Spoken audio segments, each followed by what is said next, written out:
ফেলানি থেকে হাদি, মিলবে কবে আজাদি? মেধাবী আবরার ফাহাদও দিয়েছিল প্রাণ।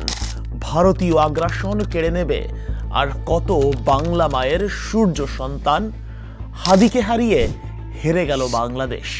আপনারা ভিডিওটা 2 মিনিট পজ করে তারপর চিন্তা করে বলুন, হাদির মতো এমন স্পষ্টভাষী, যুক্তিবাদী, শতসাহসী বক্তা এবং নেতা শেষ কবে দেখেছেন? যদি আমার শত্রু ভারত সেই কথা বলে, চক্ষু বন্ধ করে বলতে পারি এই জিনিস বাংলাদেশের জন্য ভালো নয়, ভালো নয়, ভালো নয়। ওসমান হাদি ছিলেন এমন এক ক্যারেক্টার, রাজনৈতিক স্বার্থ ছাড়া যার একজনও হেটার খুঁজে পাবেন না। সেই হাদির চিরবিদায়ে এখন কাঁদছে গোটা বাংলাদেশ।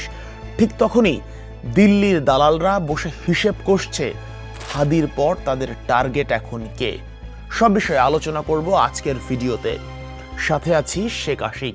শরীফ ওসমান হাদির মতো সূর্য সন্তানেরা শতাব্দীতে একবার জন্মায়, কিন্তু দুর্ভাগ্য তো আমাদের মাত্র 31 বছর বয়সেই হাদির মতো একজন বিধ্বংসী নেতাকে আমরা হারিয়ে ফেললাম। দুর্ভাগ্য তো এই বাংলাদেশের, যার বুকের ওপর দাঁড়িয়ে হাদির মস্তক বুলেট বিদ্ধ করে খুনিরা ভারতে পালিয়ে গেছে, কিন্তু আইন শৃঙ্খলা রক্ষাকারী বাহিনী কিছুই করতে পারলো না।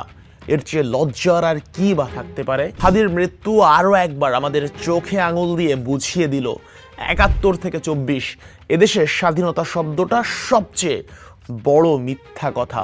অথচ হাদি, হাসনাতদের মতো তরুণদের হাতে হাত রেখেই আমরা বাঁচতে চেয়েছিলাম, কিন্তু লজ্জা হলেও বলতে হচ্ছে এমন বাংলাদেশ আমরা চাইনি। এখন সবচেয়ে বড় প্রশ্ন, ওসমান হাদির পর খুনিদের লিস্টে আছে কাদের নাম? প্রশাসন তাদের বাঁচাতে পারবে তো, নাকি হাদির মতো একের পর এক ঝরতে থাকবে এমন বিপ্লবীদের তাজা প্রাণ? সোশ্যাল মিডিয়া আর পত্রপত্রিকা ঘাটাঘাটি করতে গেলে ওসমান হাদির পরেই চলে আসছে কিছু নাম। সেই তালিকায় বলা হচ্ছে হাদির পরে হাসনাত আব্দুল্লাহ কিংবা ব্যারিস্টার ফুয়াদ আছেন লিস্টে। আসলে কতটুকু সত্য সেটা আমার জানা নেই, কিন্তু বাস্তবতা কি বলে? এই হাদি থেকে আমরা কি শিক্ষা নিচ্ছি?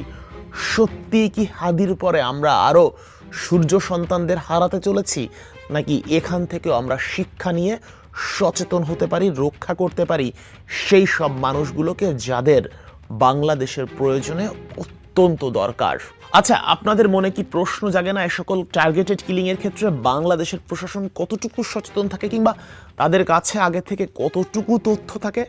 সে বিষয়ে আমরা আলোচনা করব। তার আগে আমরা একটু ভারতীয় আগ্রাসন নিয়ে কথা বলতে চাই।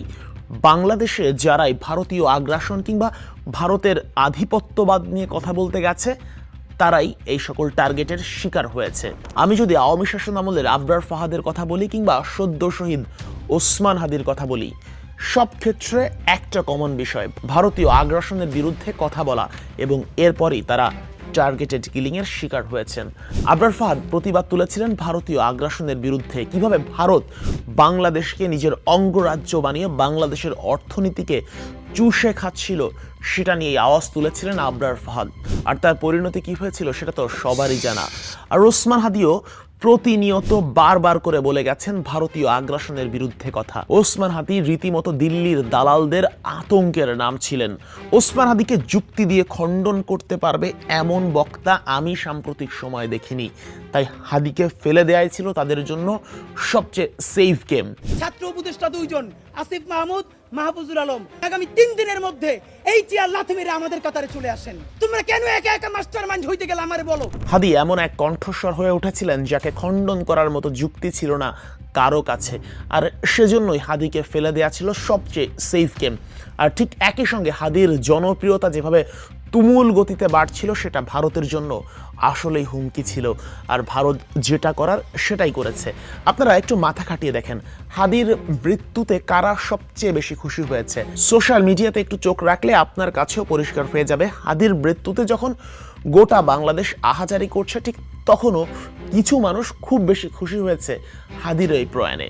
তারা উল্লাস করছে, হাদিকে নিয়ে কটূক্তি করছে, এবং আপনি ঘাটাঘাটি করতে গিয়ে দেখবেন এই সকল মানুষ যারা হাদিকে নিয়ে বাজে মন্তব্য করছে কিংবা কটূক্তি করছে, সবাই নির্দিষ্ট একটা রাজনৈতিক দলের, এবং এরা প্রত্যেকেই দিল্লির দালালি প্রতিনিয়তই করে। এরপরও কি বুঝতে বাকি থাকে যে হাদিকে দুনিয়া থেকে সরিয়ে দেওয়ার পেছনে কাদের হাত রয়েছে, কারা হাদিকে দুনিয়া থেকে সরিয়ে দিয়েছে?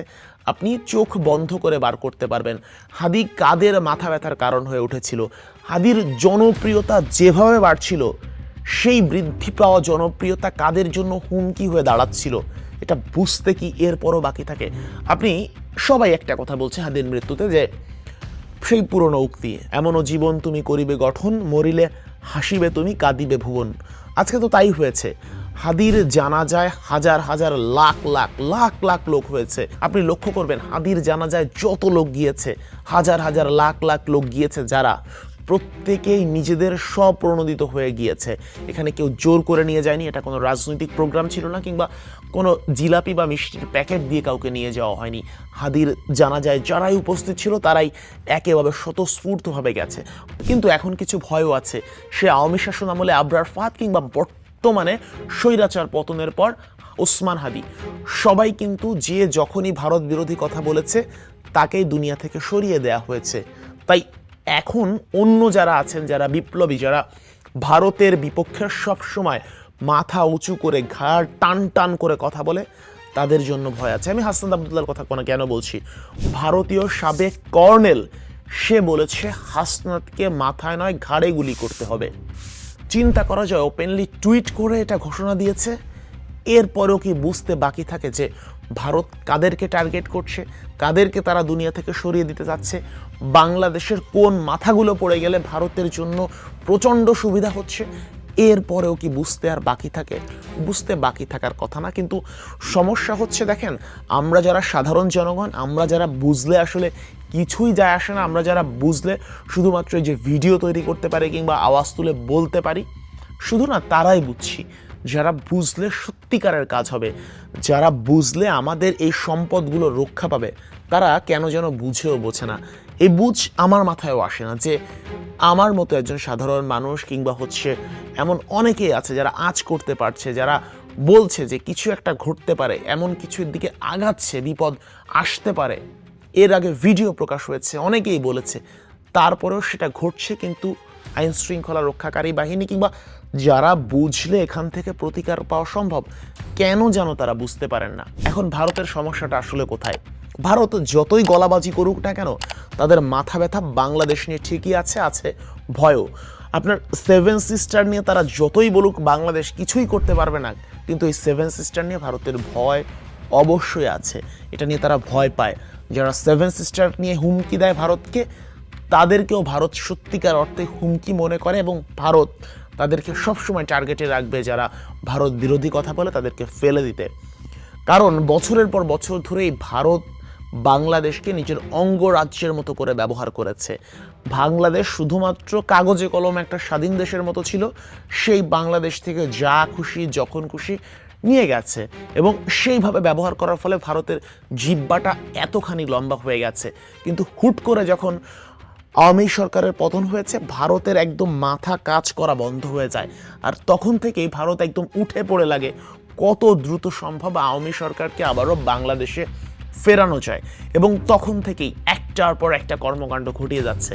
আপনি দেখেছেন কখনো আওয়ামী শাসনামলে সীমান্তে ভারত বাংলাদেশে এই ধরনের ইচ্ছা করে লেজে পাড়া দিয়ে গ্যাঞ্জাম করতে ভারতকে? আপনি কখনো দেখেছেন আওয়ামী শাসন আমলে ভারতীয় মিডিয়াগুলো ইচ্ছা করে বাংলাদেশ নিয়ে প্রতিনিয়ত মিথ্যা নিউজ প্রচার করতে? আপনি কখনো দেখেছেন আওয়ামী শাসন আমলে হিন্দু মুসলিম দাঙ্গা তৈরির চেষ্টা করেছে ভারত, কিংবা প্রচার করছে বাংলাদেশে এত বেশি হিন্দু নির্যাতন হচ্ছে? কখনো হয়নি। অর্থাৎ ভারত আওয়ামী সরকার পতনের পর থেকে ভারতের মাথা কাজ করা বন্ধ করে দিয়েছে। ভারত যে বছরের পর বছর ধরে নিজের অঙ্গরাজ্যের মতো করে বাংলাদেশকে ব্যবহার করেছে, সেটা বন্ধ হয়ে গেছে। বাংলাদেশ থেকে যে বিপুল পরিমাণ অর্থনৈতিক সাপোর্ট ভারত পেয়েছে, সেটা বন্ধ হয়ে গেছে। ভারতের ট্যুরিস্ট সেক্টর ভেঙে পড়েছে। এইটা একটা বড় কনসার্নের কারণ। কলকাতার ব্যবসা একদম ধস নেমেছে বাংলাদেশিরা না যাওয়ার কারণে, এটাও তাদের অনেক বড় কনসার্ন। তো সব মিলে আসলে ভারত বাংলাদেশকে নিয়ে অনেক বেশি ভয়ে থাকে এবং কনসার্নে থাকে। এই জন্য ভারত বাংলাদেশে তার যত দ্রুত সম্ভব নিজের আধিপত্য ফোটানোর জন্য, আধিপত্য কায়েম করার জন্য একদম উদ্গ্রীব হয়ে পাগল হয়ে আছে। আর ঠিক সেই মাথাগুলোকে টার্গেট করছে ভারত, যে মাথাগুলো আসলেই মানুষকে সচেতন করছে। ওসমান হাদি কি করতে পারতেন? ওসমান হাদি কি ভারতে আক্রমণ করতে পারতেন? না। কিন্তু ওসমান হাদির ওই ক্ষমতা ছিল ভারত কিভাবে বাংলাদেশের জন্য হুমকি, সেইটা সাধারণ জনগণের মাথায় ঢুকানো। ওসমান হাদির ওই ক্ষমতা ছিল সহজ ভাষায় বাংলাদেশের মানুষকে বুঝিয়ে দেয়া যে ভারত যে তাদের আগ্রাসন চালাচ্ছে এখান থেকে কিভাবে রক্ষা পাওয়া সম্ভব। ওসমান হাদির ওই ক্ষমতা ছিল বাংলাদেশের সাধারণ জনগণকে সঠিক জ্ঞান দিয়ে, সঠিক পরামর্শ দিয়ে নিজের অবস্থানে স্থির থাকা ভারতের যে আগ্রাসন তার বিপক্ষে। আর ঠিক এ কারণেই ওসমান হাদিকে ফেলে দেয়া হয়েছে। এখন সিদ্ধান্ত আপনাদের।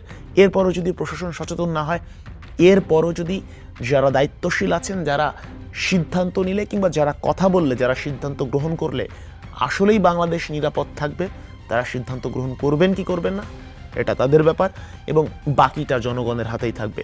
যা হোক, আর কথা বাড়াতে চাচ্ছি না।